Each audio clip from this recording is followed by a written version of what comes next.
నందమూరి తారక రాముని సినీ వారసుడు బాలకృష్ణ. ఆయన సినీ వారసత్వాన్ని విజయవంతంగా కొనసాగిస్తున్నారు.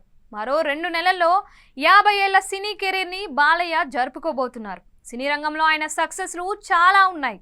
ఆ రికార్డుల విషయం పక్కన పెడితే రాజకీయ రంగంలోనూ బాలయ్య విజయవంతంగానే కొనసాగుతూ వస్తున్నారు. ఎంతో మంది సినీ నటులు రాజకీయాల్లోకి వచ్చి ఒక్కసారే గెలిచారు. తర్వాత ఎన్నికల్లో ఓటమి మూటగట్టుకున్నారు. కానీ బాలయ్య అలా కాదు, ఓటమి ఎరుగని వీరుడుగా ఉన్నారు.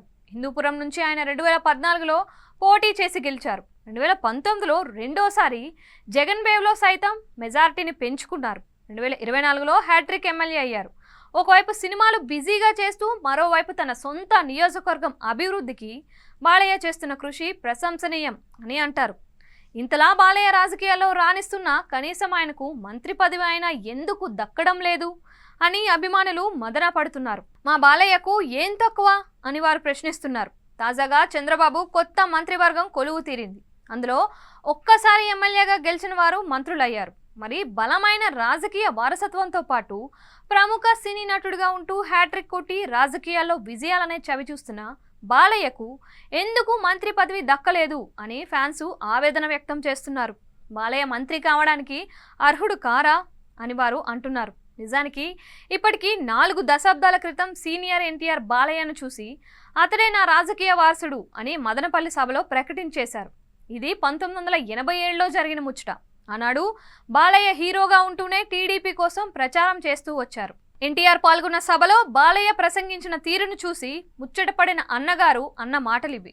అంటే పెద్ద ఆయనకు బాలయ్య రాజకీయంగా అందరాలు ఎక్కాలనే కోరిక ఉంది అని అర్థమవుతుంది. అయితే బాలయ్య కాస్త లేటుగా ప్రత్యక్ష రాజకీయాల్లోకి వచ్చారు. ఆయన 2014లో వచ్చిన సమయంలో మంత్రి అయి ఉండాల్సింది, కానీ ఆనాడు దక్కలేదు. ఇక 2019లో చూస్తే టీడీపీ ఓటమి పాలైంది. 2024లో పార్టీ గెలిచింది, బాలయ్యకు ఎదురులేదు అని అంతా అనుకున్నారు.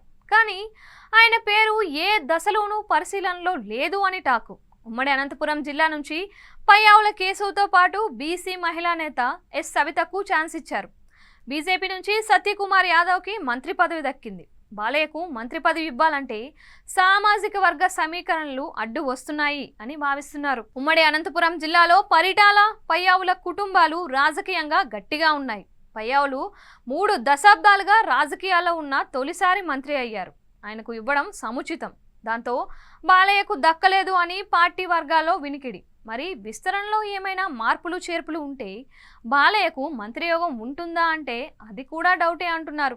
ఎందుకంటే ప్రభుత్వంలో ఇప్పటికే నారా చంద్రబాబు, నారా లోకేష్ ఉన్నారు.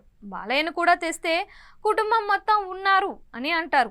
దాంతో బాలయ్య ఇక ఇంతేనయ్యా అని అనుకోవడం అభిమానుల వంతైంది. బాలయ్య తెలుగుదేశం పార్టీకి గత 4 దశాబ్దాలుగా సేవ చేస్తున్నారు. 1984 నుంచి మొదలుపెట్టి లోక్సభ, అసెంబ్లీ, స్థానిక సంస్థల ఎన్నికల దాకా ఆయన ఎన్నికల ప్రచారం చేస్తూ వస్తున్నారు. పార్టీ కోసం బాలయ్య బాగా కష్టపడుతున్నారు అని అంటున్నారు. మరి బాలయ్యకు ఈ దఫా గనుక మంత్రి పదవి దక్కకపోతే వచ్చే ఎన్నికల నాటికి ఆయనకు 69 ఏళ్ళు వచ్చేస్తాయి. మరి ఆయన పోటీ చేస్తారో లేదో కూడా తెలియదు. దాంతో జస్ట్ ఎమ్మెల్యేగానే అన్నగారి వారసుడు పొలిటికల్గా మిగిలిపోతారా అన్న చర్చ కూడా సాగుతోంది.